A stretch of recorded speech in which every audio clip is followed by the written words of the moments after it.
C'est donc ici, dans ce palais-forteresse, que vit et médite le premier citoyen de la République. Écoutons-le. Si vous n'étiez qu'un simple citoyen d'Haïti, comment jugeriez-vous le docteur François Duvalier, président à vie de la République? Je jugerais le docteur Duvalier, président à vie de la République, comme un homme venu pour remplir une mission.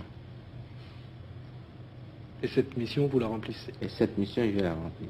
Et je la remplirai jusqu'au bout.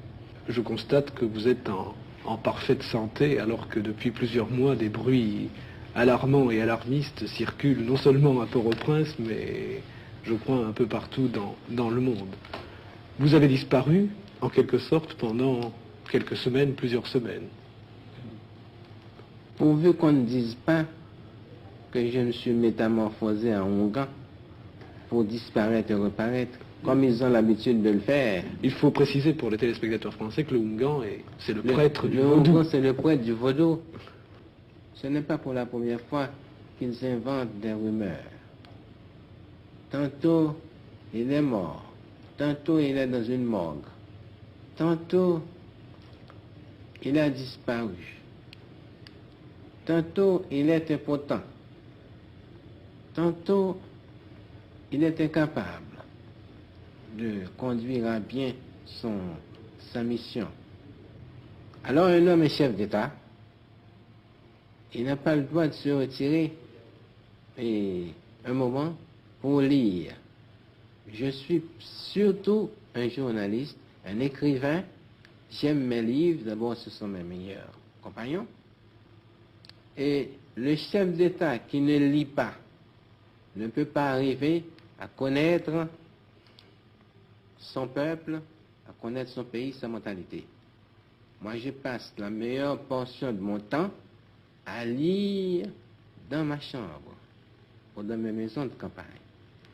Même cela, on veut vous enlever. J'ai même entendu dire, Excellence, que le docteur François Duvalier était mort et que c'était un sosie qui était à sa place. C'est un sosie qui était à sa place. Les deux Catalans, ils peuvent vous raconter, mon ministre des Affaires étrangères, beaucoup de blagues à ce sujet. Oui. Ce sont des bruits qui circulent. Ce sont des bruits qui circulent. Mais pourquoi y a-t-il ces bruits? Enfin, ça, j'avoue que je ne comprends pas. C'est dans la mentalité haïtienne? Non, pour préparer, c'est une manœuvre politique. Ça vient de l'extérieur. Les éternels assoiffés de pouvoir. Avez-vous rencontré, Monsieur le Président Avide, des difficultés pour faire admettre vos conceptions? Il n'en a pas manqué. D'abord, dans l'ordre interne, le changement profond a opéré jusque dans la mentalité de certains de mes compatriotes, heureusement peu nombreux. Ensuite, faire accepter la civilisation d'une nation nègre en plein cœur de l'Amérique n'est pas chose facile. Je n'ai pu entreprendre et poursuivre la concrétisation de mes conceptions que grâce à l'appui constant et ferme des masses urbaines et rurales. Haïti a conservé le français, langue des colonisateurs, comme première langue. Ne vous sentez-vous pas isolé dans un monde qui, autour de vous, ne parle que l'anglais ou l'espagnol? Nous pouvons dire qu'après avoir conquis notre indépendance et juré de vivre à jamais séparés de la France, nous avons pourtant considéré la langue française comme un trophée supplémentaire dans notre butin de victoire. Une prise de guerre.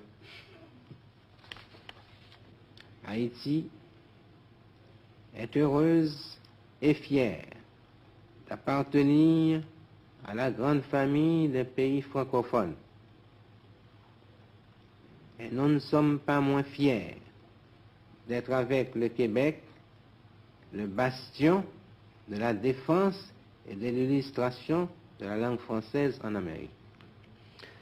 Comme le président Senghor, vous vous êtes attaché, Monsieur le Président à vie, à ce que l'on appelle la négritude. Mais si l'on considère l'homme comme universel, souligner la négritude, n'est-ce pas un moyen d'accentuer le racisme? On a voulu voir dans la négritude un racisme à rebours. Je crois plutôt qu'il s'agit d'une forme d'affirmation de la civilisation nègre. L'ignorance des valeurs nègres ou le mépris des Blancs pour tout ce qui est nègre a mis les élites noires du monde dans la nécessité de se présenter au lieu d'être présentés au monde. Monsieur le Président à vie, quelle place peut tenir Haïti dans le monde? Avant la cession à l'indépendance des États africains, Haïti était seul, portait seul le fardeau de l'homme noir. Jusqu'en 1960, elle assumait le destin de la race, le destin de la race noire. Maintenant, les responsabilités sont partagées. Toutefois, Haïti demeure la pointe avancée de l'Afrique en Amérique, où elle continue d'être le symbole de la fierté et de la dignité des Noirs du monde entier. Enfin, Monsieur le Président, il faudrait simplement vous demander si vous êtes un homme heureux. Un chef d'État qui a conscience du rôle qu'il a rempli à la direction de son pays, d'une nation, et surtout quand cette nation est un pays sous-développé, ne saurait être un homme heureux s'il a réellement conscience de la haute mission qu'il remplit. Il ne peut pas être un homme heureux.